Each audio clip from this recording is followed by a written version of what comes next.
আখিরি জামানা বাবা লম্বা জুব্বা দেখে, লম্বা কুব্বা দেখে, লম্বা টুপি দেখে, হাজি রুমাল দেখে, বড় মুফতি বড় মৌলানা দেখে ছুটলে হবে না। দেখো তার মধ্যে আকীদা কি আছে। এ পূর্ব ভারতের মুসলমান, তোমাদের জন্য আল্লাহ বড় নিয়ামত করেছে। নবীর আওলাদ জামানার মুজাদ্দিদ আবু বকর সিদ্দিককে, দাদা হুজুর পীর কেবলাকে মজবুত করে ধরে রাখো।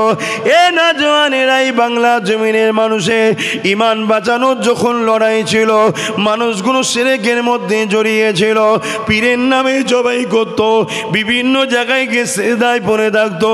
আমার মুজাদ্দিদুজ্জামান এই বাংলার অলিতে ঘুরে ঘুরে ঘুরে ঘুরে ঘুরে মানুষকে শিরক বিদআত থেকে বাঁচিয়ে, অর্থাৎ তোমারই বাপ দাদাদের ঘরে ঈমানের কলেমা পড়িয়ে আল্লাহ নবীর সঙ্গে সম্পর্ক জুড়ে দিয়েছে।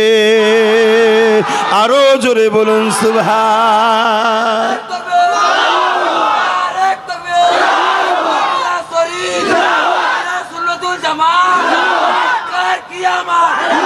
এ নওজওয়ানেরা, তাই মনে রাখবে আখিরি জামানাতে ঈমান বাঁচানো বড় মুশকিল হয়ে যাবে। আল্লাহ নবী বললেন হাতের তালুতে আগান রাখা সহজ হবে, তার থেকে কঠিন হবে ঈমান বাঁচানো। কেউ কি হাতের তালুতে আগুন রাখতে পারে? এর থেকেও কঠিন হবে ঈমান বাঁচানো। কেননা দাড়িতে, টুপিতে, জুব্বাতে, লেবাসে, নামাজে, রোজাতে মুফতি মৌলানা সেজে আখিরি জামানায় ঈমান চুরি করে নেবে। তাই বলে দিয়ে যায়, সুন্দর কথা, সুন্দর হাসি, সুন্দর আখলাক আর খাওয়া দেখে ছুটলে হবে না। দেখো সে তোমাকে নবীর সঙ্গে জুড়তে চাইছে কিনা। যে নবীর সঙ্গে জুড়তে চাই না, তার থেকে দূরে তোমাকে থাকতে হবে। এ যুবকেরা, তরুণেরা, বাপেরা, আমার মুজাদ্দিদুজ্জামান এই দিনের প্রচার করতে করতে তোমাদেরই বাপ দাদা মুরব্বীদের কাছে ইসলামকে দিতে দিতে দিতে এতটা ক্লান্ত হয়ে গেলেন। হুজুর আমার অসুস্থ হয়ে গেলেন, ডাক্তার এসেছে, হুজুরের বললেন ব্লাড পরীক্ষা করতে হবে। আল্লাহ নবীর বিরুদ্ধে দাঁড়িয়ে গেল আবু জেহেল, আল্লাহ নবীর বিরুদ্ধে দাঁড়িয়ে গেল উতবা সাহেব আবু লাহাব, আল্লাহ নবীর বিরুদ্ধে দাঁড়িয়ে গেল আবু সুফিয়ান। এইভাবে তৎকালীন সময় রোম থেকে শুরু করে, কিসরা থেকে শুরু করে, পারস্য থেকে শুরু করে তামাম পৃথিবী জুড়ে আমার রাসূলুল্লাহর বিরুদ্ধে ক্ষমতাশালীরা দাঁড়িয়ে গেল। কেননা তারা ক্ষমতার জোরে মানুষকে গোলাম বানিয়ে রেখেছিল। আল্লাহ নবী জানালেন, সৃষ্টিকর্তার সৃষ্টিকে কখনো কোনো মানুষ গোলাম বানিয়ে রাখতে পারে না। মানুষ কখনো কারো কৃত দাস দাসী নয়। আল্লাহ নবীর বিরুদ্ধে তারা দাঁড়িয়ে গেল। কেন নবী পাক বলেছিল, নারীগুলোকে জ্যান্ত পুঁতে দিও না, নারী হলো মায়ের জাত, ওদেরকে বাঁচার স্বাধীনতা দাও। ওই সময় যারা নারীগুলোকে ভোগের পাত্রী বানিয়ে দিয়েছিল, তারা আমার রাসূলুল্লাহর বিরুদ্ধে দাঁড়িয়ে গেল। শুনছেন? এ নওজওয়ানেরা, আল্লাহ নবী জানিয়ে দিলেন, গরিবকে তার অধিকার দাও, গরিবকে তার অধিকার দাও, গরিবকে ইনসাফ করো, বিধবাদের অধিকার দাও, এতিমের অধিকার দাও, ইনসাফ ইনসানিয়াত করো, নাই সত্য প্রতিশোধ করো, জুলুম বন্ধ করো, মিথ্যা বন্ধ করো, মানুষকে অত্যাচার করা বন্ধ করো। এই কথা যখনই নবী পাক জানিয়ে দিল, নবী পাকের বিরুদ্ধে তৎকালীন সময় যারা জালিম অত্যাচারী ছিল, আমার নবী পাকের বিরুদ্ধে তারা চরমভাবে লেগে গেল। আজকে দিনও পৃথিবীর জমিনে তারাই আমার নবী পাকের বিরুদ্ধে লাগছে, যারা কিনা গরিবদেরকে জুলুম করে, এতিমদের মাল ছেড়ে খায়, অসহায়দের ওপরে জুলুম করে, নারীদের ওপরে জুলুম করে, তারাও আজকে দিনে আমার রাসূলুল্লাহ দিনের ওপরে অত্যাচার করছে।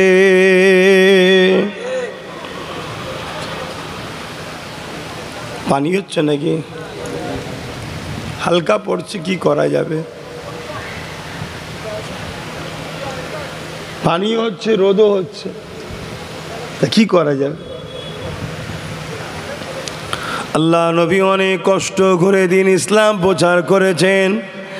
আজকে তুমি আমি সহজে পেয়েছি, তাই ধর্মের ওপরে তোমার আমার গুরুত্ব অনেকটা কমে গেছে। ধর্ম সম্বন্ধে তোমার আমার সজাগ অনেকটাই কমে গেছে, কেননা অনেক সহজে তুমি আমি ইসলাম পেয়েছি।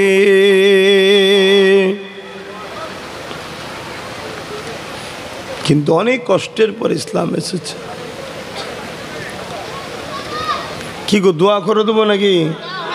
কিন্তু এভাবে কিভাবে? পানি হচ্ছে, এই তেরপলের তলাতে তোমরাই বা থাকবে কি করে?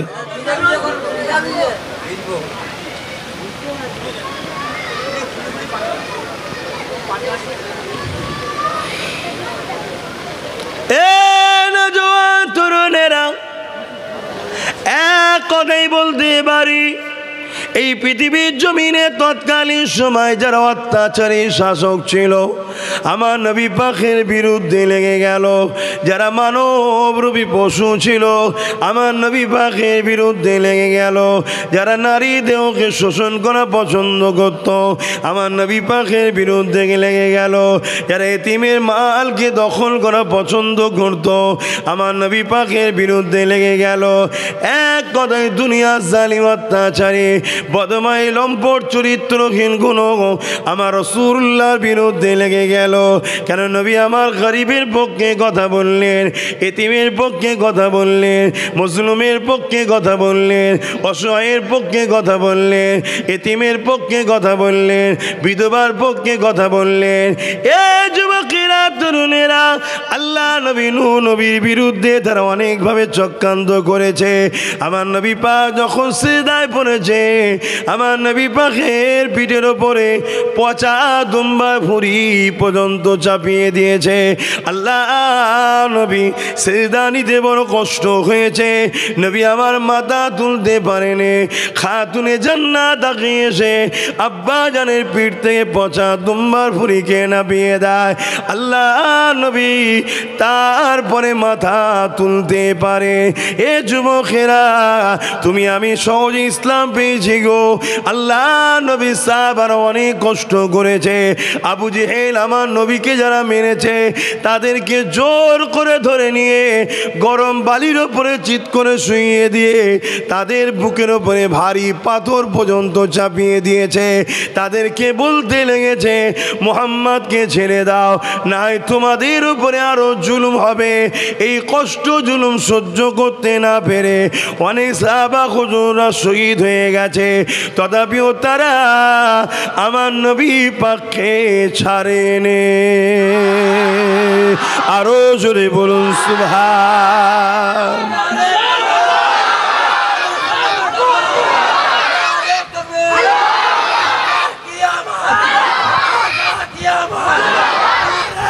আল্লাহ, কি করবো গো, পানি বাড়ছে তো।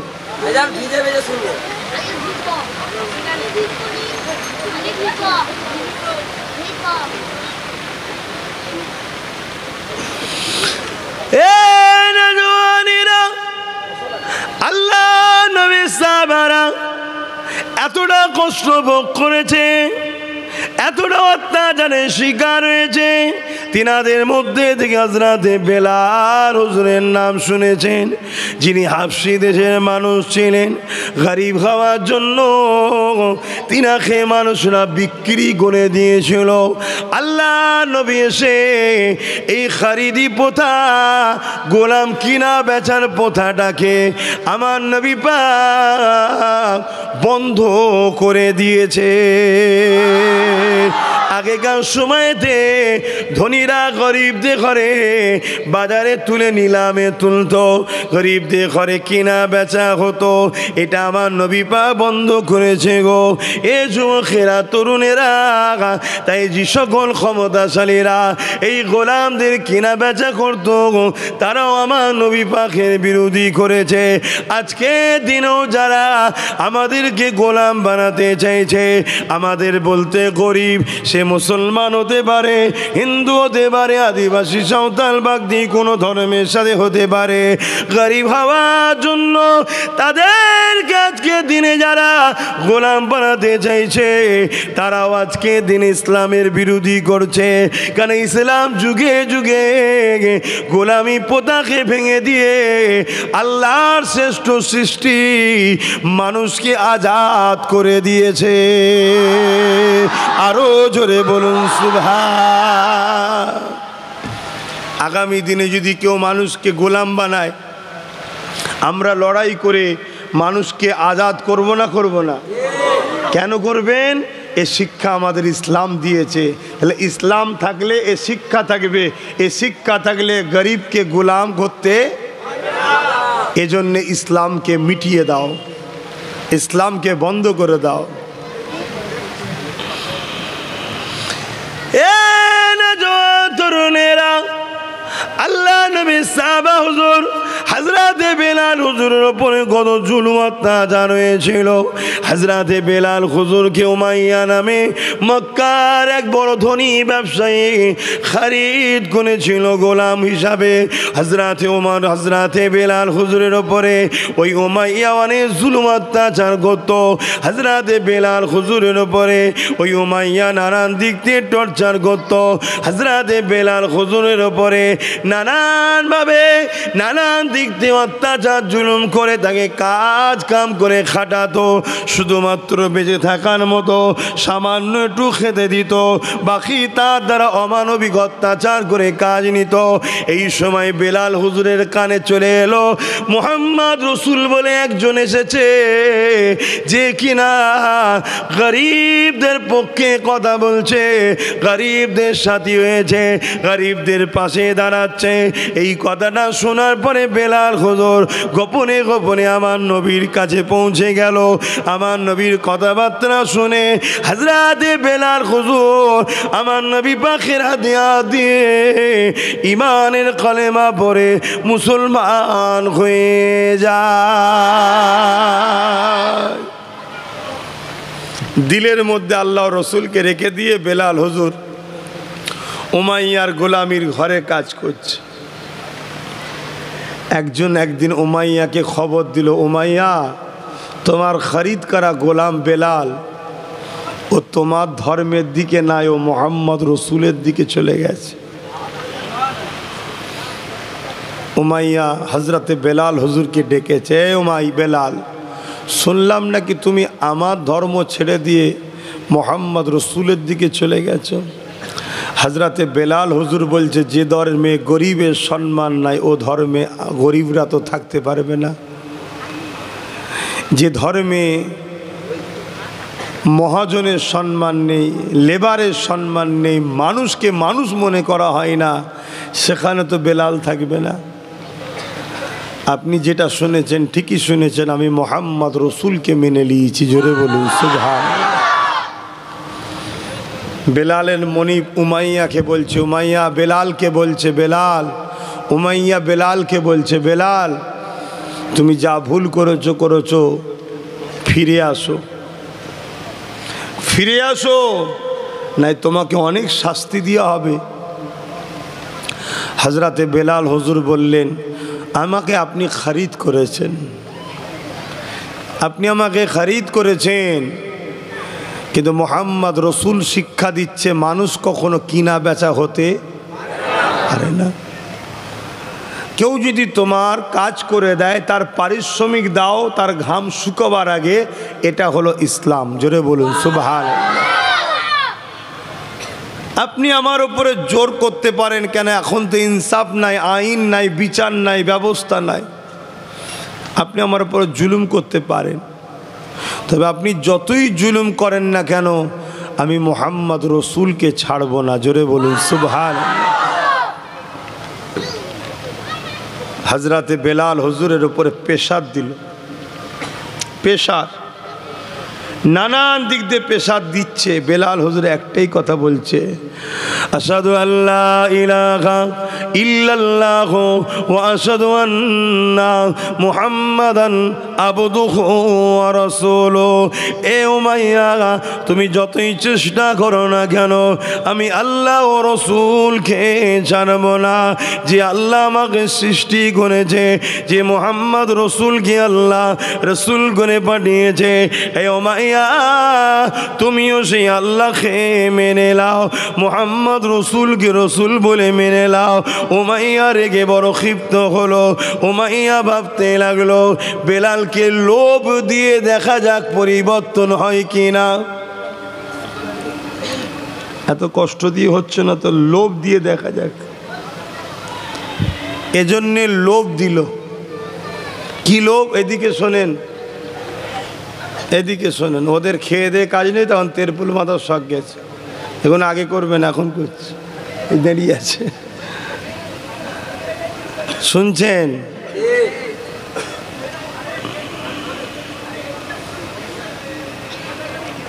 কি কথা বলছিলাম? লোভ দিয়ে দেখা যায়। বেলালকে বলল, বেলাল তোমাকে আজাদ করে দেব, এবং আমাদের যে ক্ষমতা টিম আছে, ওই যে টিম, আমরা যে শাসক, আমাদের একটা পদে তোমাকে লিডার হিসাবে বানিয়েও দেবো। তুমি শুধু আল্লাহ রসুলকে ছেড়ে দাও। কি গো, হযরতে বেলাল হুজুর ছেড়ে দিয়েছিলেন? আর আজকে আমরা কি করছি? বড় বড় মুফতি মৌলানারা পর্যন্ত বিক্রি হয়ে যাচ্ছে। হ্যাঁ, সামান্য অর্থের জন্য বিক্রি হয়ে যাচ্ছে। বাবেরা, নওজোয়ান তরুণেরা, হযরতে বেলাল হুজুর একটাই কথা বলেছিল, উমাইয়া তুমি যেদিক দিয়ে চেষ্টা করো না কেন, আমি আল্লাহ ও নবীকে ছাড়ব না।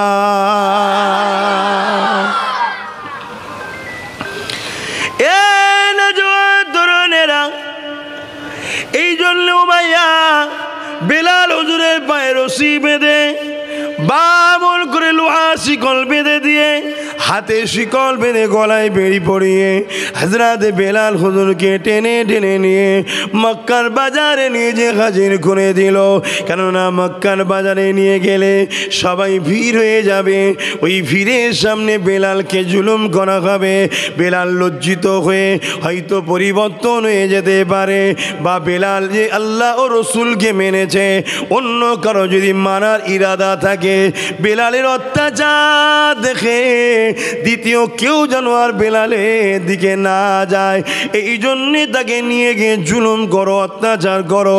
যেমন আজকে আমার দেশেতে মুসলমানকে মারছে আর ভিডিও করে ছাড়ছে, মুসলমানকে কতল করছে ভিডিও করে ছাড়ছে, মুসলমানকে টেনে পিটোচ্ছে, বাসে পিটোচ্ছে, রাস্তাঘাটে পিটোচ্ছে আর ভিডিও করে ছাড়ছে।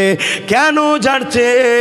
যাতে করে তুমি আমি ঘাবড়ে যাই, তুমি আমি ভয় খেয়ে যায়, যাতে করে তুমি আমি চুপচাপ হয়ে যায়। এর জন্য ষড়যন্ত্র চলছে, বাংলার বাইরে বাইরে হচ্ছে। আর বাংলায় কি হচ্ছে?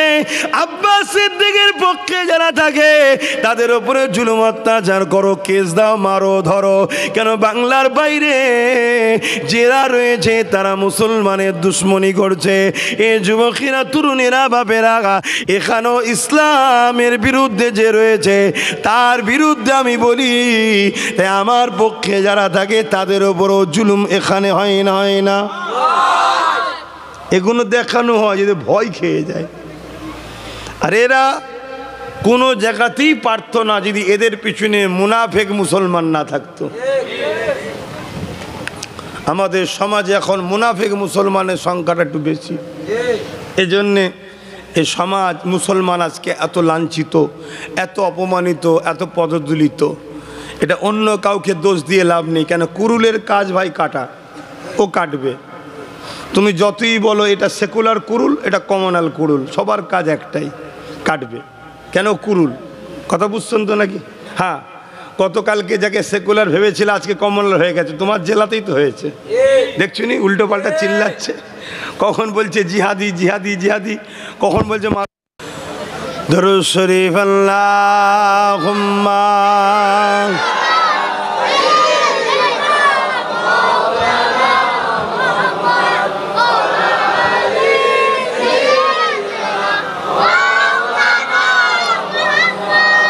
যাদের হৃদয়ে আছে আল্লাহর ভয়, পড়ো পড়ো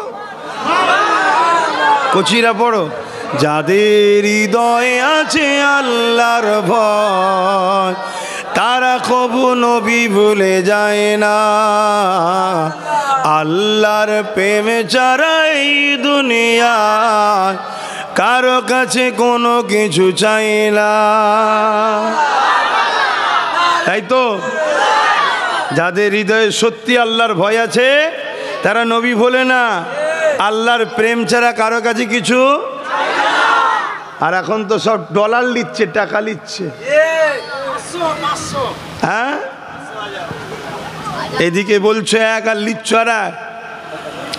যাদের হৃদয়ে আছে আল্লাহর ভয় তারা কবু নবী ভুলে যায় না, আল্লাহর প্রেমে ছাড়া এই দুনিয়ায় কারো কাছে কোনো কিছু চায় না।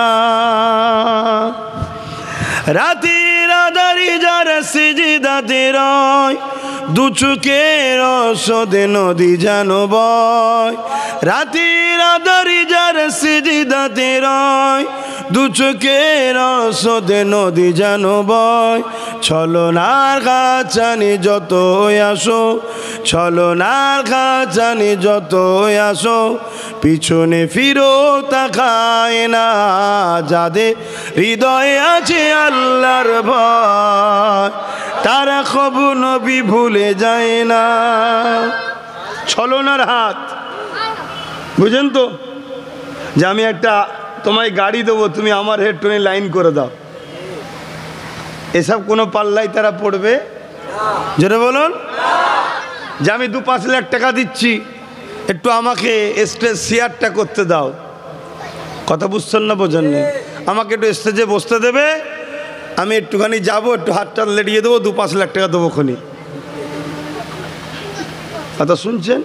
যারা প্রকৃত আল্লাহর ভয়লে ঘরে তারা এসব করতে পারবে না। কেন? এই মেম্বার কার? আমার রাসূলুল্লাহর। জোরে বলুন সুবহানাল্লাহ। হ্যাঁ, গরিবী হালে থাকা ভালো, আল্লাহ যদি পছন্দ করে ধনী হওয়ার থেকে গরিবী হালে থাকা ভালো। আমার মসজিদ মাটির থাক যেন নামাজটা কবুল হয়, আমার মসজিদ মার্বেল এসি কিন্তু ওর মধ্যে সুদের পয়সা ঘুষের পয়সা ঢুকে গেছে, হবে তো সেজদা? এখন তো এটাই চাইছে যে প্রোগ্রাম হচ্ছে আমায় নিয়ে যাও, আমি যাব, 10 লাখ টাকা দেবো, 5 লাখ টাকা দেবো, 2 লাখ টাকা দেবো, দাও ঢুকিয়ে দাও, ইসলামের কাজে ঢুকিয়ে দাও, আমার সুদের টাকা, আমার হারামের টাকা, আমার মদের টাকা, আমার দেহ বিক্রি করার নারীদের টাকা ঢুকিয়ে দাও, যাতে করে ধর্মটা কুলসিত হয়ে গেল। ওখানে আর কাজ হবে? ওই মসজিদে সেজদা দিয়ে কোনো লাভ হবে? ওই মাদ্রাসায় পড়াশোনা করে বেরিয়ে দিন ইসলামের কোনো কাজে লাগবে? এটা তো পরিকল্পনা চলছে ইসলামকে মিটাবার, কিন্তু আমরা সেই ফাঁদে পা দিচ্ছি, লোভে পড়ে গেছি, আমরা লুবি হয়ে গেছি, তাই আমরা সেই ফাঁদে পা দিয়ে ফেলছি। আল্লাহ আমাকেও আমাদেরকে হিদায়েত করেন, বলুন আমিন। কতটা কষ্ট করেছিলেন সাহাবা হুজুররা। হযরতে বেলাল হুজুরকে মক্কার বাজারে নিয়ে যাওয়া হলো, পায়ে বেরি পরানো, কোমরে বেরি পরানো, গলাতে বেরি পরানো, হাতে বেরি পরানো, টেনে টেনে নিয়ে মক্কার বাজারে নিয়ে গিয়ে সবাই চারিদিক দিয়ে মারতে লেগেছে। উমাইয়া, আবু জেহেল, আবু সুফিয়ান, আবু লাহাব, উমা এমন করে হযরতে বেলালকে মারতে লেগেছে। সবাই জিজ্ঞাসা করতে লেগেছে বেলাল কি করেছে, বেলাল কি খুন করেছে নাকি না, বেলাল কি জুলুম করেছে নাকি না, বেলাল কি কি রেপ করেছে? না। বেলাল কি চুরি করেছে? না। কি করেছে? বেলাল ইনসাফের পক্ষে, ইনসানিয়াতের পক্ষে, মানবতার পক্ষে, সৃষ্টিকর্তা আল্লাহর পক্ষে, তিনার রসূল মুহাম্মদ সাল্লাল্লাহু আলাইহি ওয়াসাল্লামের পক্ষে চলে গেছে। তাহলে চুরি করার জন্যে মারছে না, খুন করার জন্যে মারছে না, রেপ করার জন্যে মারছে না। হযরতে বেলাল কি অপরাধ করেছে? তাদের নজরে অপরাধ বেলাল গরিবের পক্ষে, মোহাম্মদ সেই মোহাম্মদের দিকে গেছে। বেলাল ইনসাফের পক্ষে, মোহাম্মদ রসুল সেই রসুলের দিকে গেছে। এক কথায় নাই সত্য ইনসাফের দিকে হযরতে বেলাল চলে গেছে আমাদেরকে ছেড়ে দিয়ে। তাই আজকের দিনেও দেখুন সমাজে যারা দুর্নীতি করছে এদেরকে কেউ মারে না, সমাজে যারা রেপ করছে এদেরকে কেউ ধরে না, সমাজে যারা মদের মতো 2 নম্বর নেশা মানুষকে খাইয়ে মানুষের লিভার কিডনি পরিবার নষ্ট করছে এদেরকে কেউ ডিস্টার্ব করে না, সমাজে যারা অত্যাচার করছে, গরিবের মাল ঝেড়ে খাচ্ছে, এতিমের মাল ঝেড়ে খাচ্ছে, বিধবার ওপরে জুলুম করছে এদেরকে কেউ ডিস্টার্ব করে না। আজকে ডিস্টার্ব করছে কারা? যারা গরিবের পক্ষে কথা বলতে চায়, এতিমের পক্ষে কথা বলতে চায়, মানুষের পক্ষে কথা বলতে চায়, তাদেরকে দেখুন জুলুম করা হচ্ছে। কেন? আজকেও আবু জেহেল আছে না নাই? তারা করছে। তোমাকে ডিসাইড করতে হবে, তুমি যদি দুনিয়া চাও তাহলে আখেরাত হারাও, আর আখেরাত চাও দুনিয়া বাপ কষ্টের হবে, কিচ্ছু করার নেই। দুটোর মধ্যে একটা তোমায় নিতে হবে, দুটো পাওয়া যাবে না। সাহাবা হুজুররা কখনো কখনো কাঁদতেন, আল্লাহ এত আরামের জিন্দেগি কেন হয়ে গেল আমাদেরকে কি আপনি নারাজ হয়ে গেলেন? আখেরাত কি আমাদের অন্ধকার হতে লাগলো নাকি? এইভাবে সাহাবারা কষ্ট পরীক্ষা না আসলে কাঁদতে থাকতো। এ যুবকেরা, তরুণীরা, বাপেরা, আল্লাহ আমাদেরকে ভালোবাসলে আমাদেরকে পরীক্ষা নেবে, বিভিন্ন দিক দিয়ে পরীক্ষা নেবে। মনে রাখবে যত কষ্টই হোক না কেন, ন্যায়ের ওপরে সত্যের উপরে মজবুত হয়ে আমাকে আপনাকে থাকতে হবে, গরিবের পক্ষে থাকতে হবে, ইনসাফের পক্ষে থাকতে হবে, ইনসানিয়াতের পক্ষে থাকতে হবে। এক কথা, সৃষ্টিকর্তা যে কাজ করলে খুশি হয় ওই রাস্তায় তোমাকে আমাকে থাকতে হবে। এই যুবকেরা, তরুণেরা, সাহাবা হুজুররা অনেক কষ্ট করলেন। আল্লাহ নবী 570 খ্রিস্টাব্দে এসে 63 বছর ধরে দুনিয়া জমিনে মানুষের গায়ে থাকলেন। 40 বছর বয়সে নবুয়তের এলান করলেন। 23 বছর ধরে দিনের প্রচার করতে লাগলেন। পৃথিবীর জমিনের অন্যায়, অত্যাচার, জুলুম, ফিতনা, ফাসাদ, সন্ত্রাসবাদ, জুলুমবাদ, জঙ্গিবাদ সব কিছুকে মিটিয়ে দিয়ে আমার নবী পাক এই পৃথিবীর জমিনে শান্তি আমান প্রতিষ্ঠিত করেছিলেন। আরো জোরে বলুন সুবহান। তা নবী পাক সাল্লাল্লাহু আলাইহি ওয়াসাল্লাম চলে যাচ্ছেন। আল্লাহ নবীকে সাহাবা হুজুররা জিজ্ঞেস করলেন, হুজুর আপনি তো শেষ নবী, চলে যাবেন, তা আপনার পরে দিনের কাজ কি বন্ধ হয়ে যাবে? কেন দিনের কাজ নবীরা করতো, 1 লক্ষ মতান্তর 2,24,000 নবী রসুল এসেছে, তা আপনি তো শেষ নবী, দিনের দাওয়াত কি দিয়া বন্ধ হয়ে যাবে? আল্লাহ নবী বললেন, না, দিনের কাজ চলবে, এরপরে দিনের কাজ করবে ইন্নাল্লাযীনা ইউবাইউনাকা ইন্নামা ইউবাইউনাল্লাহ ইয়াদুল্লাহি ফাওকা আইদিহিম। সরি, এটা কোরআনের আয়াত, এটা বায়াতের আয়াত। এরপরে দিনের কাজ করবে মাইয়ুজাদ্দিদু লাহা দীনাহা, দিনের জন্য আল্লাহ মুজাদ্দিদ পাঠাবে। জোরে বলুন সুবহানাল্লাহ। আগে যেটা বললাম ওটা কোরআনের আয়াত, ওটা বায়াতের জন্য আল্লাহ দিয়েছিলেন। বায়াত যে করতে হয় কোরআনে, তার ওদিকে আমি যাচ্ছি না। আল্লাহ নবী সাহাবা হুজুর দিগকে বললেন মাইয়ুজাদ্দিদু লাহা দীনাহা, এবারে দিনের জন্য আসবে নবী আর নয়, মুজাদ্দিদরা আসবে। জোরে বলুন সুবহানাল্লাহ।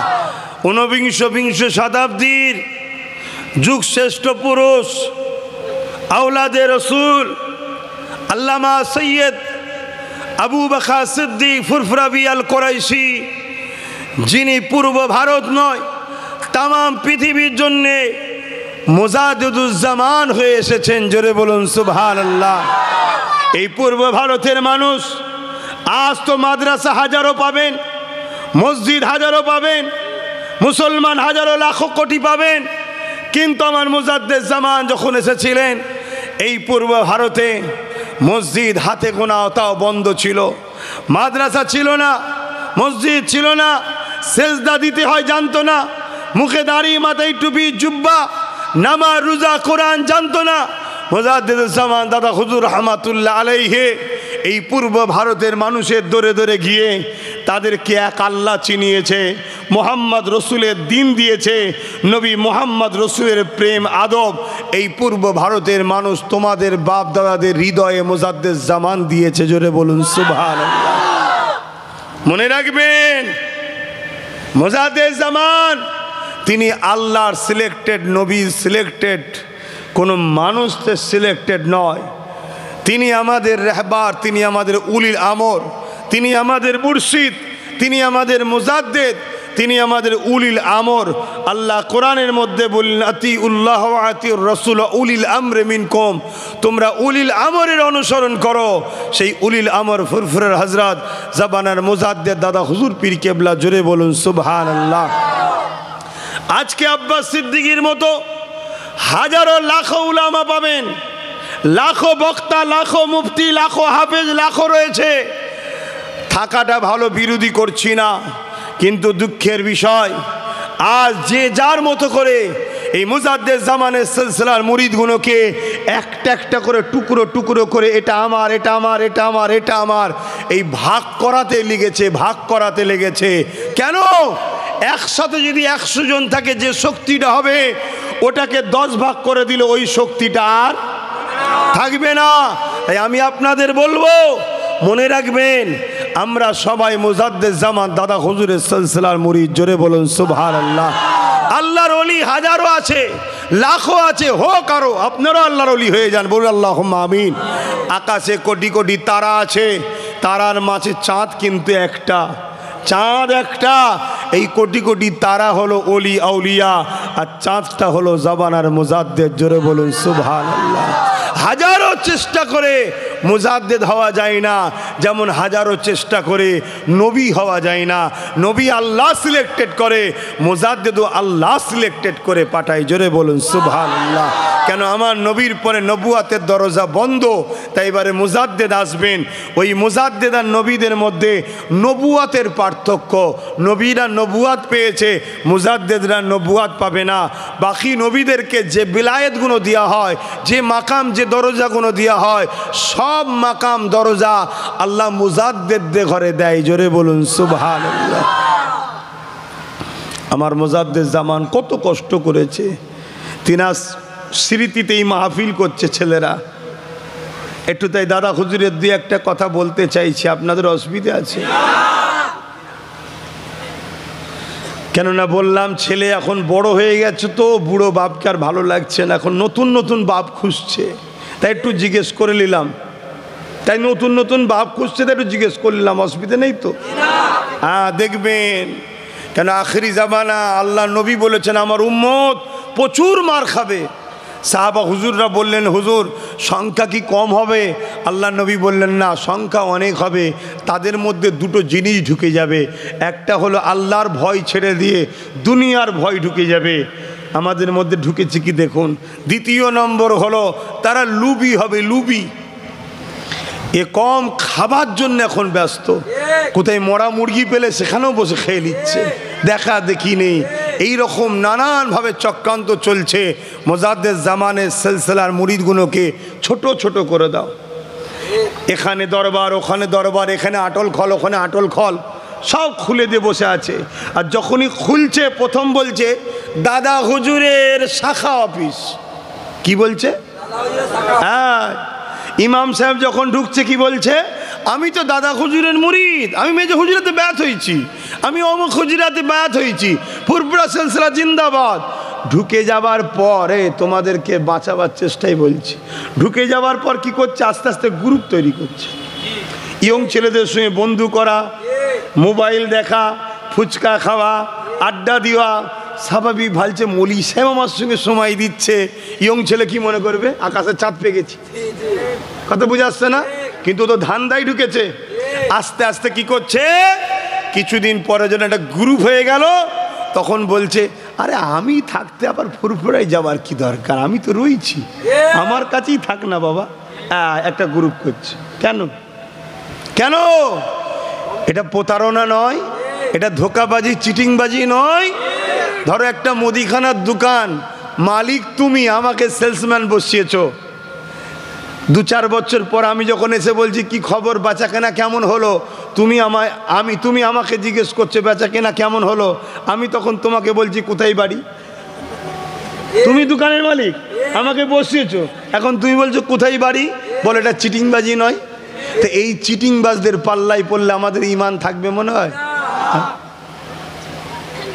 আখেরি জামানা বাবা লম্বা জুব্বা দেখে, লম্বা কুব্বা দেখে, লম্বা টুপি দেখে, হাজি রুমাল দেখে, বড় মুফতি বড় মৌলানা দেখে ছুটলে হবে না। দেখো তার মধ্যে আকীদা কি আছে। এ পূর্ব ভারতের মুসলমান, তোমাদের জন্য আল্লাহ বড় নিয়ামত করেছে, নবীর আওলাদ জামানার মুজাদ্দিদ আবু বকর সিদ্দিককে, দাদা হুজুর পীর কেবলাকে মজবুত করে ধরে রাখো। এ নওজওয়ানেরাই বাংলা জমিনের মানুষের ঈমান বাঁচানোর যখন লড়াই ছিল, মানুষগুলো শিরকের মধ্যে জড়িয়েছিল, পীরের নামে জবাই করত, বিভিন্ন জায়গায় গিয়ে সিজদায় পড়ে থাকতো।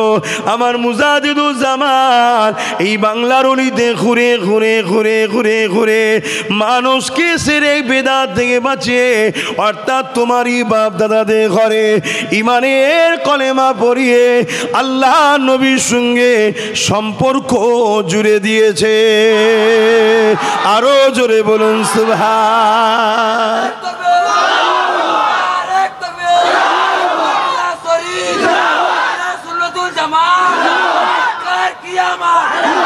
এ নওজওয়ানেরা, তাই মনে রাখবে আখরি জামানাতে ঈমান বাঁচানো বড় মুশকিল হয়ে যাবে। আল্লাহ নবী বললেন হাতের তালুতে আগান রাখা সহজ হবে, তার থেকে কঠিন হবে ঈমান বাঁচানো। কেউ কি হাতের তালুতে আগুন রাখতে পারে? এর থেকেও কঠিন হবে ঈমান বাঁচানো। কেননা দাড়িতে, টুপিতে, জুব্বাতে, লেবাসে, নামাজে, রোজাতে মুফতি মৌলানা সেজে আখরি জামানায় ঈমান চুরি করে নেবে। তাই বলে দিয়ে যায় সুন্দর কথা, সুন্দর হাসি, সুন্দর আখলাক, আর খাওয়া দেখে ছুটলে হবে না। দেখো সে তোমাকে নবীর সঙ্গে জুড়তে চাইছে কিনা। যে নবীর সঙ্গে জুড়তে চায় না তার থেকে দূরে তোমাকে থাকতে হবে। এ যুবকেরা, তরুণেরা, বাপেরা, আমার মুজাদ্দিদুজ্জামান এই দিনের প্রচার করতে করতে তোমাদেরই বাপ দাদা মুরব্বীদের কাছে ইসলামকে দিতে দিতে দিতে এতটা ক্লান্ত হয়ে গেলেন। হুজুর আমার অসুস্থ হয়ে গেলে ডাক্তার এসেছে, হুজুরের বললেন ব্লাড পরীক্ষা করতে হবে, ব্লাড পরীক্ষা করতে হবে। তৎকালীন সময় যে সিস্টেম ছিল, ব্লাড বার করে ব্লাড ল্যাবে পরীক্ষা হবে। তা ব্লাডটা যখন বার করেছে, ব্লাডে একটা লাল ভাব থাকে না, আমাদের সবার আছে তো, খুন কি কালার। কিন্তু দাদা হুজুর রহমাতুল্লাহ আলাইহি যে খুনটা যখন বার করলেন ব্লাডটা, তাতে লাল ভাবটাই শেষ। শুনছেন? আমরা তো একটু দুটো জলসা করে আর করে আমাদের অবস্থা এই, তাও গাড়ি করে আসছে। আর মুজাদ্দিদুজ্জামান কোথা না কোথা, ফুরফুরা শরীফ থেকে কলিকাতা, টিকা, তলি মসজিদ, পায়ে হেঁটে পায়ে হেঁটে, ওখান থেকে পূর্ব মাদারীপুর, পশ্চিম মাদারীপুর তখন একসাথে ছিল, ভাগ ছিল না। এই মাদারীপুর নামটা হয়েছে কার নামে? আমার দাদা যান, তোমাদেরও দাদা যান, হযরতে হাজী মুস্তাফা মাদানী, তিনার নামে হলো মাদারীপুর। মেদিনীপুর টাউনে জিনার মাজার রয়েছে, এটা হলো মাদারীপুর। পরবর্তীতে এটা দুভাগ হয়েছে। এইভাবে মাদারীপুরে, বাঁকুড়াতে, শিলিগুড়িতে, দিনাজপুরে, কুচবিহারে এইভাবে পায়ে হেঁটে পায়ে হেঁটে পায়ে হেঁটে, তখন বাংলাদেশ বর্ডারও ছিল, ছিল না, ওইদিকে উত্তর 24 পরগনা দক্ষিণ 24 পরগনা একসাথে ছিল। এ যুবকেরা পায়ে হেঁটে খুলনাতে পাবনাতে যশোরে সিলেটে এইভাবে পুরো পূর্ব ভারতে পায়ে হেঁটে তোমার আমার মুর্শিদ কিবলা দ্বীন ইসলামের দাওয়াত দিয়েছে।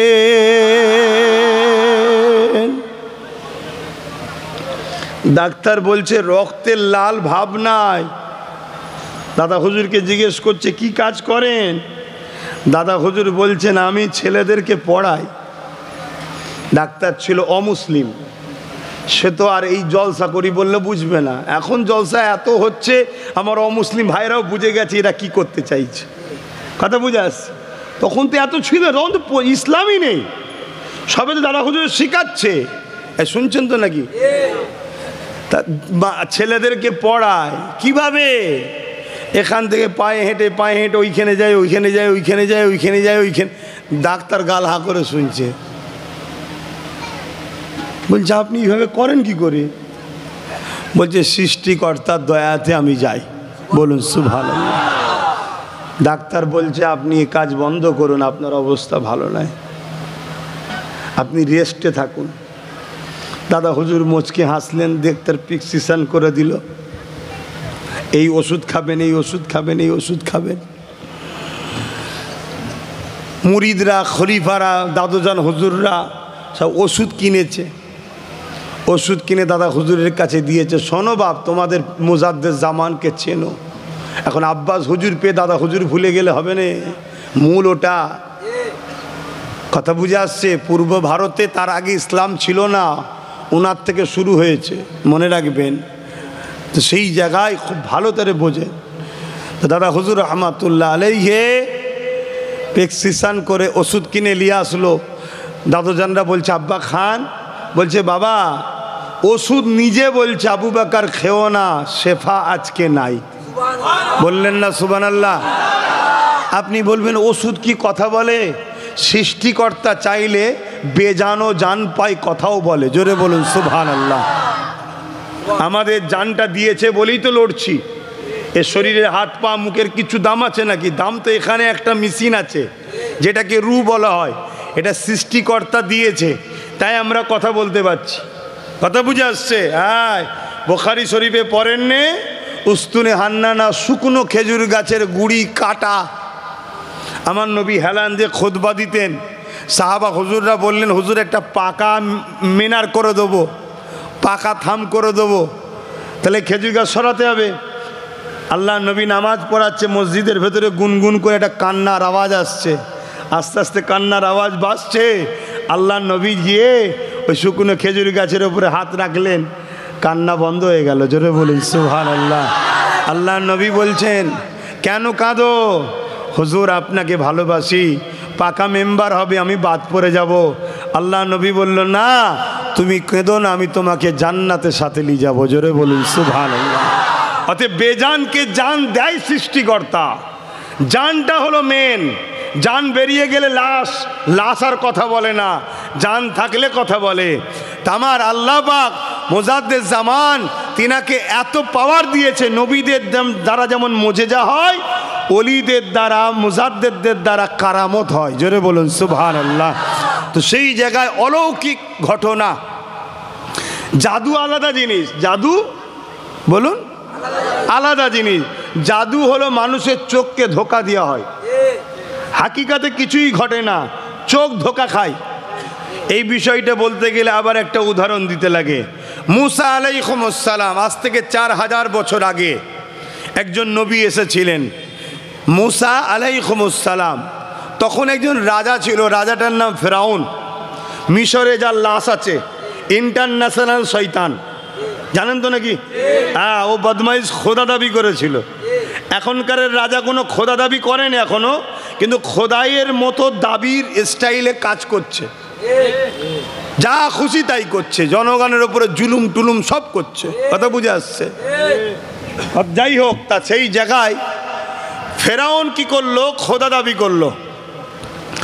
খোদা দাবি করে মুসা নবীকে অনেক দিক দিয়ে হারাতে চেয়েছে। আমি মূল পয়েন্টটা বলছি। ফেরাউনকে একজন জাদুকর বলল দেখো মুসার সঙ্গে পারবে না, তোমার এই তরওয়াল এসব নিয়ে মুসার সাথে লড়াইয়ে পারবে না, কেন মুসা আধ্যাত্মিক জগতে লড়াই করছে, রুহানি জগতের পাওয়ারে লড়াই করছে। তখন জাদুকর ফেরাউন বলল, তাহলে কি করতে হবে? বলল, ওই ক্ষমতা যার আছে তাদেরকে নিয়ে আসো। তো ফেরাউন দেখছে আমার দল ওই ক্ষমতা জাদুকরদের, জাদুকর ছাড়া কি আছে তাদের? জাদুকরকে মনে করছে রুহানি ক্ষমতা। জাদুকর যে মানুষের চোখে ধোকা দেয় এটা তো ফেরাউন জানে না। তো 70,000 জাদুকর জড়ো করেছে। কত? 70,000 জাদুকর জড়ো করেছে। এই 70,000 জাদুকর জড়ো করে মুসা নবীকে দাওয়াত দিয়েছে, চলে আসো লড়াইয়ে। তো মুসা নবী আর ওনার সাথে ওনার ভাই হারুন আলাইহিস সালাম দুজনে গেছেন। তো 70,000 জাদুকর দড়ি ছেড়েছে, রশি ছেড়েছে, সবকটা রশি একটা একটা করে সাপ হয়ে গেছে, আর মুসা নবীর দিকে আগিয়ে গিয়ে আসছে।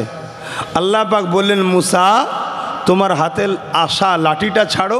মুসা নবীর হাতে একটা লাঠি ছিল, ওই লাঠিটা যেই ছেড়েছে লাঠিটাও একটা বড় সাপ হয়ে গেছে। জোরে বলুন সুবহানাল্লাহ। জাদুকর 70,000 দড়ি ছেড়েছে, সাপ হয়েছে, একবারও সুবহানাল্লাহ বললেন না। মুসা নবীর লাঠি ছেড়েছে, সুবহানাল্লাহ বললেন কেন? আমরা মুসা নবীর দিকে তাই তো নাকি? হ্যাঁ, ক্লিয়ার কথা। তাই যে যা ভাবে ভাবুক কি যাক, আমরা মুসা নবীর সাথে। জোরে বলুন সুবহানাল্লাহ। ইহুদিরা বলে আমরা মুসা নবীকে মানি, ইহুদিরা মুসা নবীর দাবিদার। কথা বুঝে? ইহুদি ধর্ম জানেন তো? ইহুদিরা মুসা নবীকে মানে, কিন্তু আলহামদুলিল্লাহ আজকের দিনে ইহুদিদের থেকেও মুসা নবীকে আমরা বেশি ভালোবাসি। জোরে বলুন সুবহানাল্লাহ। কারণ ইহুদিরা যেভাবে মুসা নবী বলেছে ওইভাবে চলে না।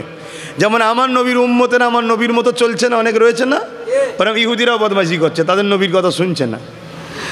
খ্রিস্টানরাও তাদের ঈসা নবীর কথা শুনছে না। তো যাই হোক, তা আল্লাহ পাক যখন বললেন মুসা নবী লাঠি ছাড়লো, বিশাল বড় সাপ হলো, আর মুসা নবীর সাপটা সব সাপগুলোকে ধরে ধরে খাচ্ছে। 70,000 জাদুকর ফেরাউন দাওয়াত দিয়ে নিয়ে এসেছে রাজার দরবারে, জালিম রাজা, তার বিরুদ্ধে কেউ কথা বলতে পারেনি, মুসা নবী কথা বলে। আর আজকে মুসা নবীর গোলাম আমরাও কথা বলি জালিম রাজাদের বিরুদ্ধে। তো সেই জায়গাতে মুসা নবীর 70,000 জাদুকর মুসা নবীর হাতের লাঠি ছেড়েছে, যখনই সাপ হয়েছে সবাই উঠে দাঁড়িয়ে মুসা নবীর হাতে হাত দিয়ে ইমানের কলেমা পড়ে মুসা নবীর উম্মতের খাতায় নাম লিখিয়ে দিয়েছে। জোরে বলুন সুবহানাল্লাহ, আরো জোরে বলুন সুবহানাল্লাহ। ফেরাউন তো রেগে লাল, তোদেরকে দাওয়াত দিলাম আমি, খাওয়ালাম আমি, রাজ সম্মান দিলাম আমি, তোরা দড়ি ছাড়লি সাপ হলো, মুসা লাঠি ছুড়ল সাপ হলো, তোরা মুসার কাছে গেলি কেন? তারা তখন বলছে, জাহাপানা আমাদের সাপ তোমরা দেখছো, দড়ি কিন্তু দড়ি আছে, সাপ হয়নি।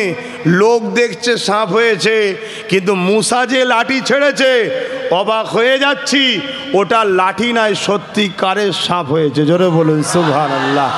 তাহলে জাদু আর মোজেজার পার্থক্য বুঝলেন? জাদু লোককে ধোকা দেয়, আর মোজেজা সত্যিকারের পাল্টায়। জোরে বলুন সুবহানাল্লাহ। ঠিক তেমনই আবু জেহেল জাদুকর ডেকেছিল, জানেন তো নাকি? যুগে যুগে এই জালিম ক্ষমতাশালীরা জাদুকরের সাহারা নেয়। আজকেও যেমন অনেক জাদুকর আছে।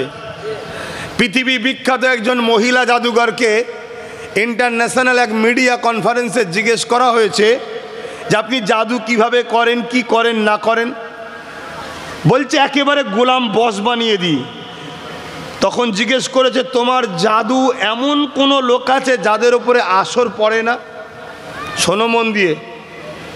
বলছে আমি একটা জায়গাতে আমার জাদু ফেল হয়েছে, বাকি সব জায়গায় আমি সাকসেসফুল। কোন জায়গায়? বলছে মুসলিম ধর্মের অনুসারী যারা আয়াতুল কুরসি পরে গায়ে ফু দিয়ে থাকে ওদের কাছে আমার জাদু ঠেকে নে। জোরে বলুন সুবহানাল্লাহ, আরো জোরে বলুন সুবহানাল্লাহ। যার কাছে যা কুরসি থাকে থাকবে যাক, আমাদের কাছে আয়াতুল কুরসি থাক। জোরে বলুন সুবহানাল্লাহ। প্রত্যেকে আয়াতুল কুরসি মুখস্থ করবে, ঘর থেকে বেরোবার সময় গায়ে ফু দিয়ে বেরোবে, আবার ঘরে যখন রাত্রিরে ঘুমাবে গায়ে ফু দিয়ে ঘুমাবে, দেখবে আল্লাহর ফারিস্তারা তোমাকে নিরাপদ পাহারা দেবে। জোরে বলুন সুবহানাল্লাহ। আমি যে কথা বলছিলাম, জাদুকরদের ঘরে জালিম রাজারা সবসময় সাথে লাই। যেমন আমার গরিবে নওয়াজের বিরুদ্ধে জাদুকর জয়পালকে নিয়ে এসেছিল পৃথ্বীরাজ রাজা, জানেন তো নাকি? হ্যাঁ, আগুনের গোলা মারছিল, বান আগুনের গোলা গরিবে নওয়াজকে মারছে। আমার সুলতানে হিন্দ গরিবে নওয়াজ একটা গন্ডি করে দিল, দিয়ে খলিফাদের বললেন বাইরে বেরোবি না, এখানে চুপ করে বসো। বসলো, ওই বান যা আসে আগুনের গোলা সব ওই গন্ডির ভেতরে ঢুকছে না, এসে পরে ফিনিশ হয়ে যাচ্ছে। গরিবে নওয়াজ বললে আগুনের গোলা তোকে কে পাঠিয়েছে তার কাছে যা, যে পাঠিয়েছে তার কাছে যা। যেই বলেছে ঘুরে জাদুকর জয়পালকে তাড়া করেছে। জাদুকর জয়পাল ছুটছে, আর জাদুর এত পাওয়ার ছিল জয়পালের, এখন তো সেসব জাদুকর নেই, এখন তো আরও ফট চিটিংবাজি চলছে, তখন তবুও তো একটু পাওয়ার ছিল। জাদুকর জয়পাল জাদুর পাওয়ারে উঠতে শুরু করেছে, শুনছেন? তবে আখিরি জবানে কিন্তু এরম বেরোবে, আবার আমাদের ইমান পরীক্ষা করার জন্য আল্লাহ পাঠাবে, দেখে যেন পাগলা হয়ে যাবনি। নবীর সুন্নতের সঙ্গে মিলাবে। নবীর সুন্নত নেই, নামাজ নেই, রোজা নেই, দাড়ি নেই, টুপি নেই, পরিপাক পবিত্র নেই, পর্দা নেই, হালাল খাওয়া নেই, ও আকাশে উঠলেও জানবেন ও শয়তান। কথা শুনছেন না শোনেন? হ্যাঁ, নবীর সুন্নত হলো আমাদের জন্য দলিল। কথা শুনছেন তো? অনেকে এমনও বেরোবে কবরের ধারে গিয়ে বলবে তোর দাদুর কবর কোনটা বল, বলবে এইটা, বলবে এই অমুকের দাদু ওঠ কথা বল, তোর দাদু কবর থেকে বেরোবে। আখরি জামানে ঘটবে, নবী সব বলেছে, যেন আল্লাহর ওলি বলে পায়ে পড়ে যাওনি, ওকে দেখতে হবে ও নবীর সুন্নতে আছে কিনা। যদি নবীর সুন্নতে না থাকে, মনে রাখবে তোমার দাদুর সুরাতে ওর বদমাই জেন তোমার সঙ্গে দেখা দিচ্ছে, দাদু ওঠেনে। শুনছো তো নাকি? আখেরি জমানায় কানার দাজ্জাল বেরোবে, একটা যুবককে ধরে কেটে টুকরো টুকরো টুকরো করে দেবে, করে দিবার পরে বলবে এই জিন্দা হ, আবার জিন্দা হয়ে যাবে। শুনছো? আল্লাহ নবী বললেন তথাপিও তাকে মানবে না, কেন? সে কাফের হবে, তার কপালে লিখা থাকবে কাফের, কাফের। কেন? সে আমাদের ইমানকে পরীক্ষা করার জন্য আল্লাহর পক্ষ থেকে আসবে। পরীক্ষা হয় না স্কুলে? আসবে। অতএব নবীর সুন্নতটাকে সামনে রাখবে। এর জন্য সব থেকে উত্তম নবীর জীবনী পড়ো। নবীর জীবনী কিভাবে উঠা বসা চাল চলন আছে দেখো, সেইভাবে জীবনী পড়ে নবীকে ফলো করো। আব্বাস সিদ্দিকীকেও নবীর জীবনীর সাথে মিলাও। শুনছো না শোনোনি? যদি আব্বাস সিদ্দিকীকেও দেখো নবীর জীবনীর বাইরে যাচ্ছে, ভালোবেসে একটু আমাকে বলো, কেন আমি ভুল করে জাহান্নামে যেতে চাই না, আমাকে ধরিয়ে দিও তোমার এটা ভুল হচ্ছে। আমি যদি বলি হ্যাঁ ভাই আমি তওবা করছি, তাহলে আব্বাস সিদ্দিকী জিন্দাবাদ। আর আব্বাস যদি বলে ওই বাবু স্যার রাখতো, এখন আমি যা বলছি তাই, জানবে আব্বাসও ভণ্ড। আমি আমার কথা দিয়ে বলছি, অন্য কারো বললাম গায়ে লেগে যেতে পারে। কথা বুঝছেন না, বোঝেন না? এখন বিপদ তো, এখন যদি বলা হয় বাপ দাদু গেঁজা খেত, মিড়ি খেত, মদ খেত, তাও গায়ে লেগে যাচ্ছে। কারো বাপের নাম বলিনি, তারও গায়ে লেগে যাচ্ছে। তাহলে নিশ্চয়ই কিছু ঘটনা ঘটেছিল নাকি? না গায়ে লাগার কি আছে? কিন্তু এইগুলো পূর্বপুরুষরা করেছে না করেনি? দাদা হুজুরের ওসিলায় পরিবর্তন হয়েছে, কথা বললে অনেকের গায়ে লেগে যাচ্ছে। তাই আমি আমাকে দিয়ে বলছি, আব্বাস সিদ্দিকীকেও দেখো, খুব সাবধান। আখরি জামানা, ইমান সব থেকে দামি সম্পদ। আমার নবী পাকের কাছে আবু জেল জাদুকরকে নিয়ে এলো। জয়পালেরটা বলে দিয়ে একটু, কি গো শুনবেন না? অসুবিধা হচ্ছে নাকি? দাদা হুজুরকে ভালোবাসেন তো? হাত লম্বা করে দেখান। আমি দাদা হুজুরের কথা বলিনি, হাত নামান। আমি দাদা হুজুরের অজ নসিহত খুব কম করি ভাই। আমি যেখানেই যাই নবীর কথা বেশি বলি, নবীর কথা বলি, নবীর কথা বলি। কেন? আমার দাদা হুজুর সারা জীবন নবী নবী করেছে। জোরে বলুন সুবহানাল্লাহ। কথা বুঝি আমাদেরকেও শিখিয়েছে নবী নবী কর, নবী নবী কর, নবী নবী কর, নবী নবী কর। কেন? আমার আল্লাহ তিনিও নবী নবী করে। জোরে বলুন সুবহানাল্লাহ। খুব ভালো করে শোনেন, হ্যাঁ পাওয়ারের সাথে বলে যাচ্ছি, খুব মনে রাখবেন। আখেরি জামানা, আখেরি জামানা তসবিহ দেখিয়ে ঈমান চুরি করে নেবে। সুবহানাল্লাহ, সুবহানাল্লাহ, সুবহানাল্লাহ, সুবহানাল্লাহ, সুবহানাল্লাহ, সুবহানাল্লাহ, সুবহানাল্লাহ। ভাববেন দরবেশ সব সুফি সাহেব মানুষ, বদমাইশ, নবীর মহব্বত নেই, ভালোবাসা নেই। এই সমাজে আছে রে বাবা। ওই জন্য মনে রাখবেন, নবী যার মধ্যে আছে তার সাথে মেশো, তার সাথে মেশো। কথা মনে, যদি নবীর মহব্বত তোমার দিলে থাকে, তুমি যদি ভুলও কাজ করে ফেলো, নবীর প্রেমের খাতিরে আল্লাহ তোমায় হিদায়েত করে জান্নাত দেবে। জোরে বলুন সুবহানাল্লাহ। খুব ভালো করে শোনো। তো যে কথা বলছিলাম, দাদা হুজুরের আলোচনা খুব কমই করি, কেন অনেকে বলে ওরা বাপ দাদার কাহিনী ছাড়া কি জানে, কথা বুঝে আসছে, এই জন্য বলি না যে চলো তোদের যখন এতই কষ্ট হয়। কিন্তু আজকে দাদা হুজুরের স্মরণই করেছে, একটু তো বলতে লাগে নাকি, তাই একটু বললাম। কিন্তু আমি জানতে চাইছি আমাদের কাছে জান প্রিয় না রসুল প্রিয়? জোরে বলুন, এ কথা সত্য তো? হাত তুলে আল্লাহকে সাক্ষী রাখতে পারবেন? আলহামদুলিল্লাহ, হাত কবুল করে বোন, আল্লাহুম্মা আমিন। হাত তো সবাই তুলে দিলেন। 10টা মানুষ বলুন তো দেখি, এই মাহফিলের জন্য 2000 করে টাকা দিতে পারবেন? এখন না দিতে পারেন, পরের বছরে ইসাল জলসার আগে দিয়ে দেবেন। বলুন দেখি 10টা মানুষ, প্রতি বছরে একটা বাৎসরিক জলসা হবে, 10টা মানুষ চেয়েছি। না তুমি যাও ভেতরে, আমি জলসা করবো, এই 10টা তুলে নিয়ে জলসা করবো আবার, তারপর আবার তুমি তখন নাম লিখাবে। হাতটা গুনে লি, কে কে হাত তুললেন দেখি। 1টা 2টো 3টে 4টে 5টা 6টা 7টা 8টা, আর কই 9টা 10টা 11টা হয়ে গেছে। বলুন মারহাবা, নারে তাকবীর, নারে দিবে। আহা, আল্লাহ কবুল করে বোন, আল্লাহুম্মা আমিন। আরো জোরে বোন, আল্লাহুম্মা আমিন। হ্যাঁ, এটা আমাদের মহব্বত, ঠিক না বেটিক গো? কষ্টের পয়সা আমরা হুজুরের ভালোবাসায় দিনী মাহফিলে খরচ করি বোন, আল্লাহুম্মা আমিন। তাহলে 11টা হয়ে 4টে হলে কিন্তু 15টা দেখতে ভালো লাগবে। আর 4টের মধ্যে প্রথমে কে হাত তুলে দেখি, কে হাত তুলবে? এই দেখেন হাত তুলে দিয়েছে। আর 3টের মধ্যে কে হাত তুলবেন? 2000 টাকা দিতে হবে। ওই যে ধাট উঠে গেছে, ওই দেখেন মুরব্বি দেবে, মাশাআল্লাহ। তাহলে একসাথে 3টে উঠে, যার 2টো দরকার, এই 2টোর মধ্যে প্রথম কে তুলবেন? 2টোর মধ্যে প্রথমে কে হাত তুলবেন যে আমি 2000 টাকা দেবো? কে? তুই 2000 টাকা দিবি যখন রাস্তায়, কেন দিকে চলাই ভেতরে আই, আমাদের লোক বাইরে দাঁড়িয়ে আছিস কেন? ও কম, হ্যাঁ কমিটির ছেলে, কমিটির মধ্যে আছে, বসো। আর কে দেবে? আপনি পারবেন তো বাপ? আলহামদুলিল্লাহ। যাও এবারে 15 জনের নাম লেখো, আমি ততক্ষণ জলসা করি। কি বাপ? দুটোই হোক। তা আমার গরিবের নওয়াজের কাছে জাদুকর নিয়ে এসছে। পৃথ্বীরাজ চৌহান রাজা ছিল, তখন তো ছোট ছোট রাজা রে বাবা। এই বিশাল ভারতকে তৈরি করেছে কারা? আমরা তৈরি করেছি, শুনে রেখে দাও বাপ। ছোট ছোট তখন রাজা ছিল। তা পৃথ্বীরাজ জাদুকর জয়পালকে পেটিয়ে আগুনের গোলা মারছে। গরিবে নওয়াজ বলেছে যে পাঠাচ্ছে তার কাছে যা।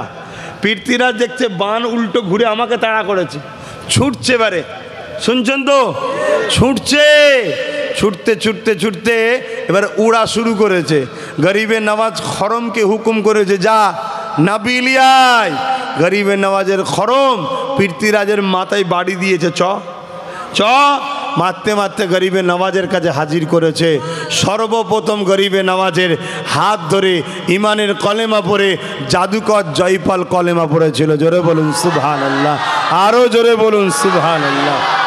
তাহলে জাদুকরকে ব্যবহার করছে জালিম অত্যাচারীরা, যুগে যুগে করে।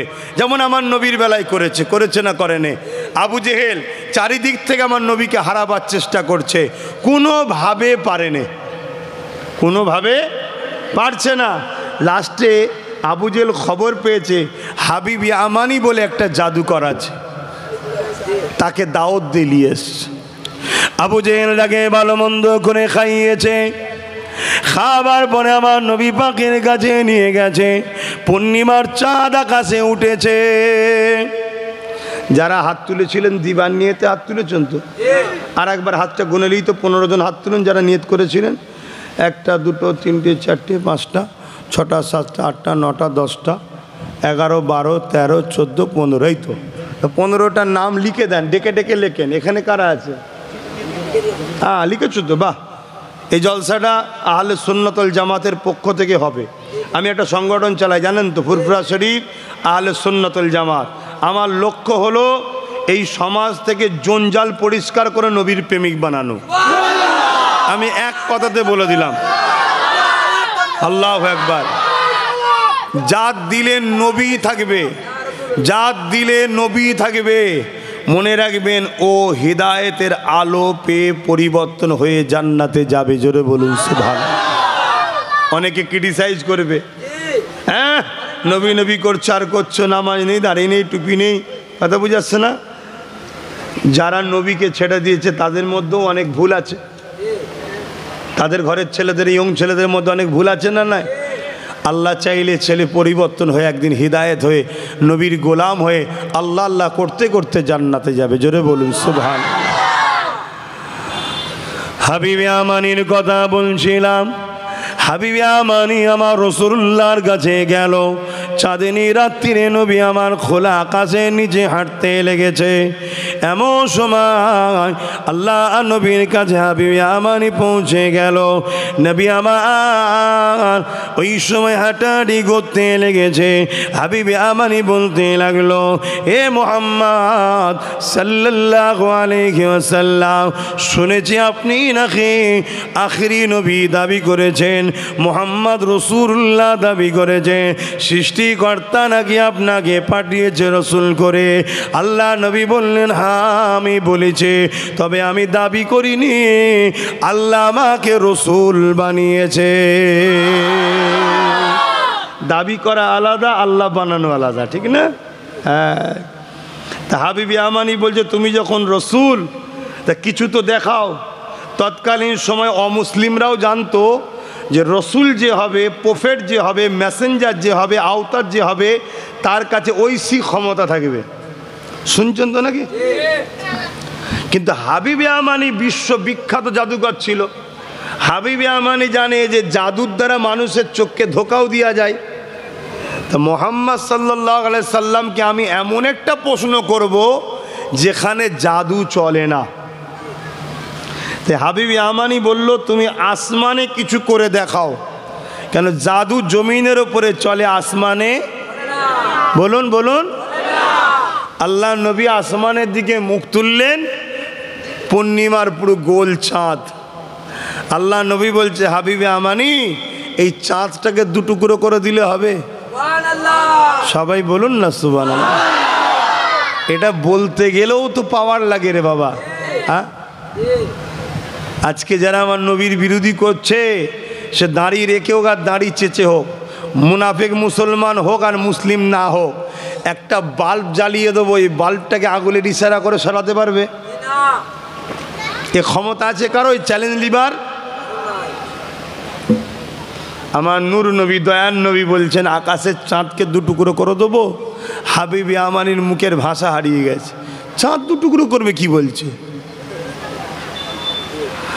আল্লাহ নবী উঙ্গলির ইশারা করলো, চাঁদটা দুটুকরো হয়ে গেল।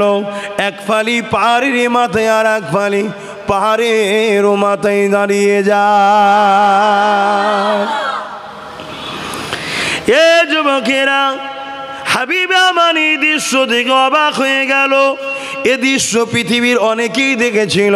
তার মধ্যে আমার দেশের একজন রাজা ছিল, কেরলের রাজা, রাজা চিরামান।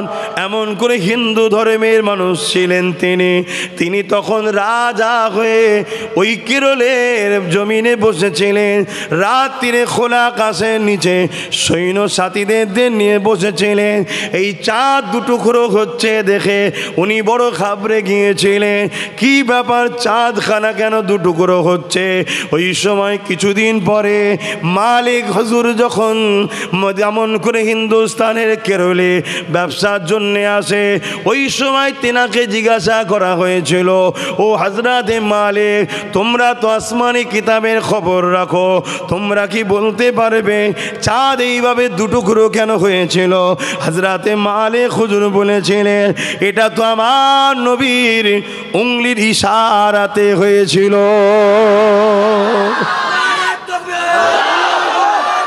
আল্লাহ। তাই চিরামান রাজা তিনি বললেন, তিনাকে পাওয়া যাবে কোথায়?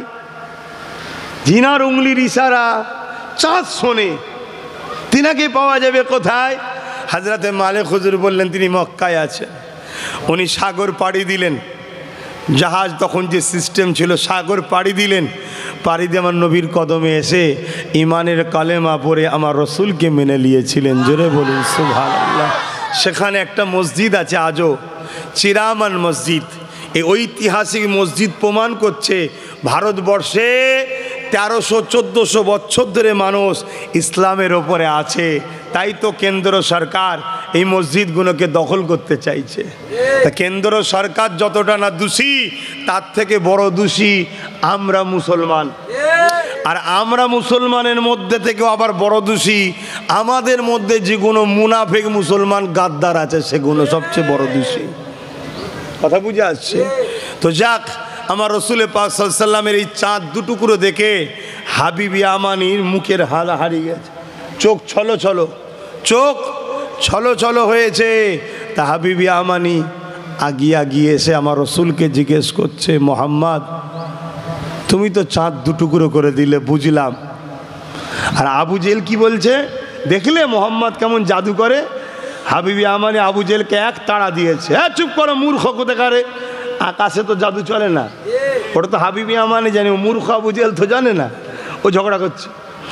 তা হাবিবি আমানি বুঝতে পেরে গেছে ইনি কিন্তু জাদুঘর। হ্যাঁ, তাই কাছে এসে বলছে, আমার দিলের মধ্যে একটা কষ্টদায়ক প্রশ্ন আছে, কষ্টদায়ক প্রশ্ন আছে, তুমি কি বলতে পারবে কি প্রশ্ন আছে আমার দিলে? আল্লাহ নবী মুচকি এসে বলল, হাবিবি আমানি রে, আল্লাহ তোমাকে একটা কন্যা সন্তান দিয়েছে, বয়সটা তার 8 বছর, সে জন্মগত প্যারালাইসিস, হাত পা তার চলে না, সে পায়ে হাঁটতে পারে না, উঠতে পারে না। এই জন্মগত প্যারালাইসিস কন্যাটাকে নিয়ে হাবিবি আমানি তুমি মনে বড় দুঃখের মধ্যে রয়েছ। তোমার মনের একটাই বাসনা, ওই কন্যাটা সুস্থ হয়ে সুন্দর জীবন পাক, এটাই তোমার দিলের মধ্যে রয়েছে।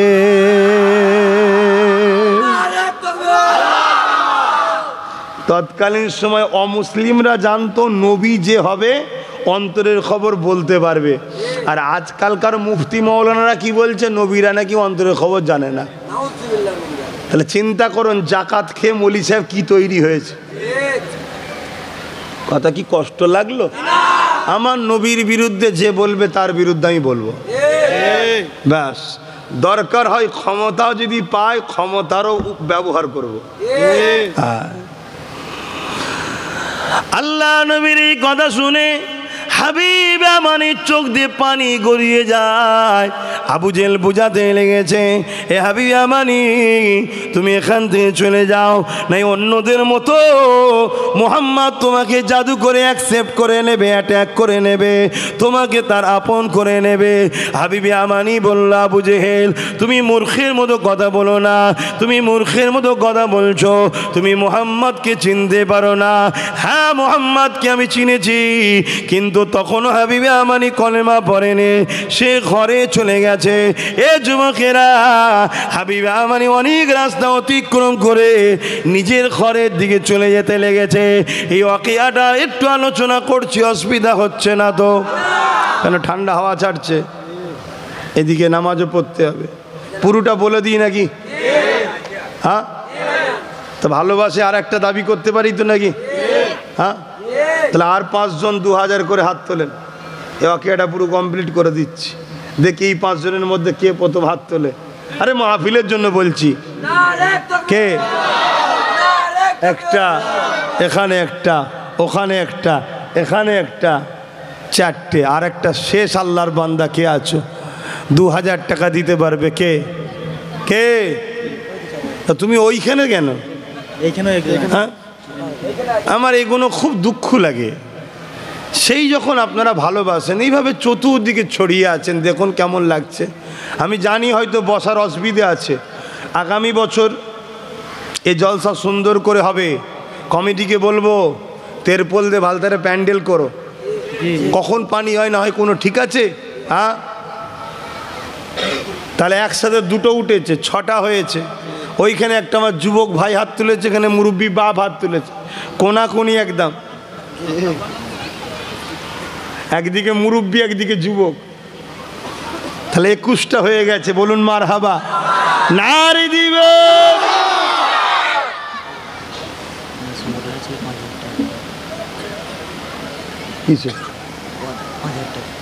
মাহফিলে আচ্ছা, আর একটা ছেলে সংগঠনের ছেলে আহলে সুন্নাতুল জামাতে, সে 5,000 টাকা দেবে। আল্লাহ কবুল করবেন, আল্লাহুম্মা আমিন।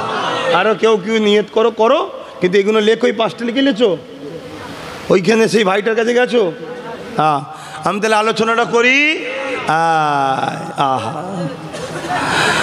আল্লাহ নবীর কাছ থেকে হাবিবে আমানি চলে গেল।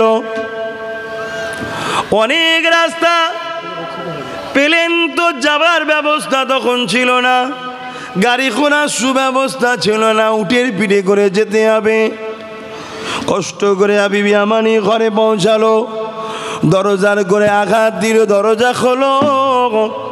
দরজা যেই খুলে যায়, হাবিবে আমানি চোখের পাতার ফেলতে পারছে না, চোখ বড় বড় হয়ে গেছে। কি দেখলে হাবিবে আমানি?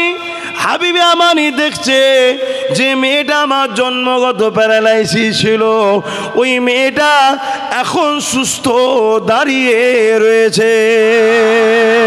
আরো জোরে বলুন সুবহান। হাবিবে আমানি চোখের পানি গড়িয়ে যায়। মারে কি ব্যাপার? তুমি তো জন্মগত প্যারালাইসিস ছিলে মা, তুমি পায়ে দাঁড়াতে পারতে না, হাঁটতে পারতে না মা, কি ব্যাপার মা?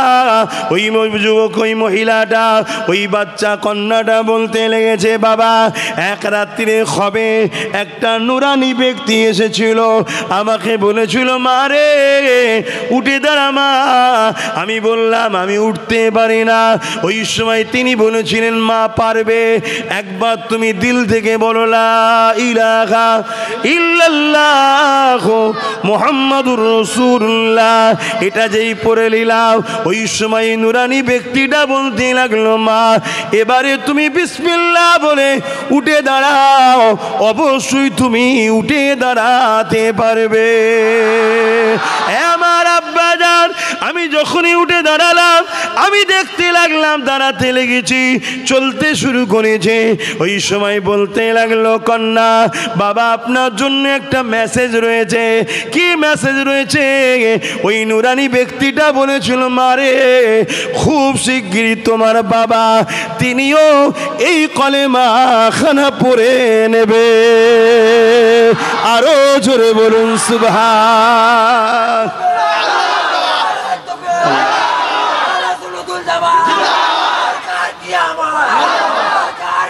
ভাইরা আমার, এই যে হুজুরের কথা শোনাচ্ছি আপনাদের, সত্যি করে বলুন আপনাদের দিলটা বড় হচ্ছে না? হুজুরের সঙ্গে মহব্বত পয়দা হবে না? হবে না? যে আমার হুজুর এমন ছিল। আজকে আমার নবীর কথা না শুনিয়ে শুনিয়ে এই যুব সমাজকে ধ্বংস করে দেওয়া হয়েছে। এদেরকে পরিবর্তন করতে গেলে নবীর সঙ্গে সম্পর্ক জুড়তে হবে। আপনি যদি বলেন নামাজ পড়বে না, হ্যাঁ পড়বে, কেন পড়বে না? কিন্তু নামাজ পড়বে। মোস্তফার গোলাম যখন নামাজ পড়ে, ও মাঠের আলো কাটে না। মোস্তফার গোলাম হয়ে যদি নামাজ পড়ে, ও ব্যাটার বে দিয়ে পণও নেবে না। মোস্তফার গোলাম হয়ে যদি নামাজ পড়ে, ও কখনো ইসলামের দুশ্মনদের সঙ্গে বসে একসাথে চা খাবে না। মোস্তফার গোলাম যদি না হয়ে নামাজ পড়ে, নামাজ পড়েও গীবত করা ছাড়বে না। এজন্য আগে দরকার নবীর প্রেম, ঈমান যেটাকে বলা হয়। নবীকে যখন জেনে যাবে, তখন এই যুবকগুলো নবীর প্রেমিক হবে। আর নবীর প্রেমিক যখন হবে, মদিনাওয়ালার পক্ষ থেকে দোয়া আসবে, অটোমেটিক এরা পরিবর্তন হবে। জোরে বলুন সুবহানাল্লাহ। ভাইয়েরা আমার, সেই নবী পাক সাল্লাল্লাহু আলাইহি সাল্লামের এই কথা শুনে আর হাবিবি আমানি বাইরে গেলেন না, বাড়ির ভেতরে গেল না, সোজা এসে আবার কষ্ট করে এসে আমার নবীর কদমে হাজির হয়ে ইমানের কালেমা পড়ে মুসলমান হয়ে যায়। জোরে বলুন সুবহানাল্লাহ। আরও জোরে বলুন সুবহানাল্লাহ। আমার নবী পাকের এভাবে প্রচুর আলোচনা আছে।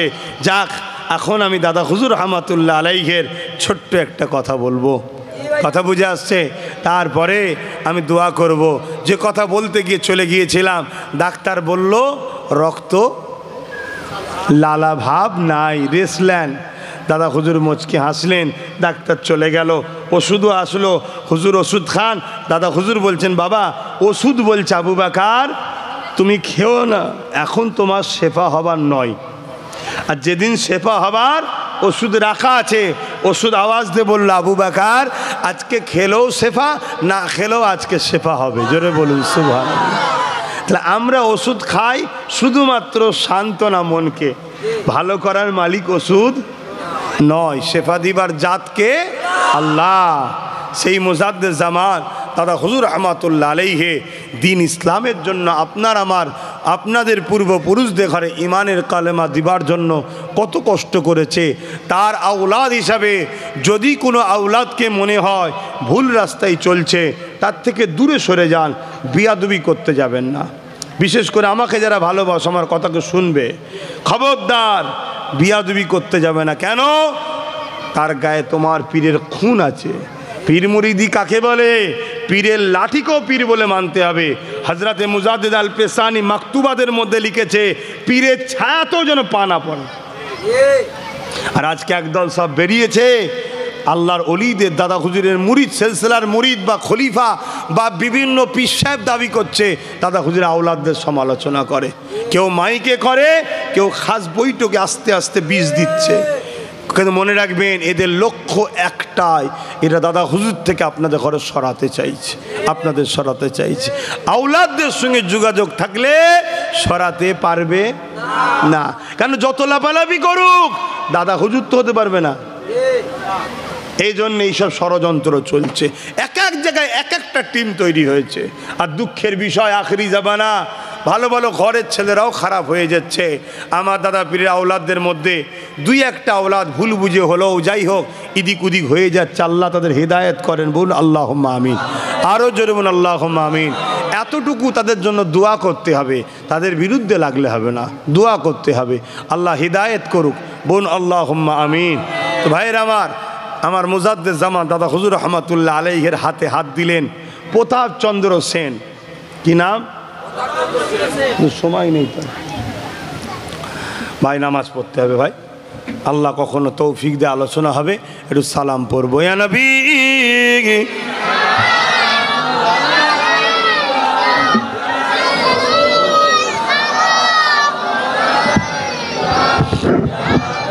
ওইটা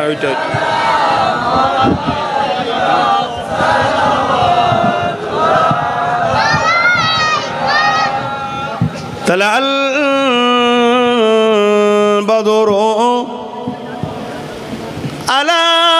علينا من شنيات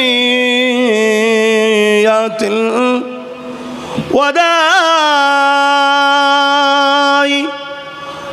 وجب الشكر علينا ما دعا لله أحداي يا نبي سلام يا رسول سلام يا حبيب سلام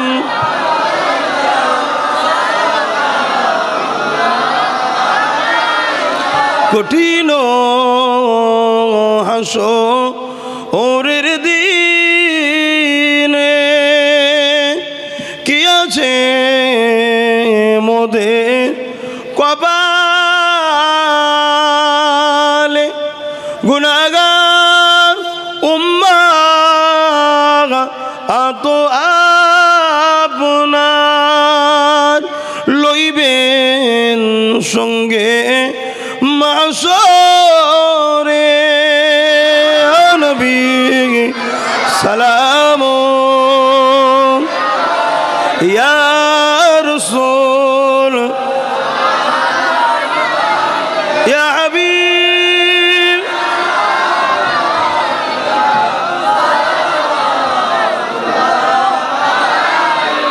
সকলে বসুন। বালাগান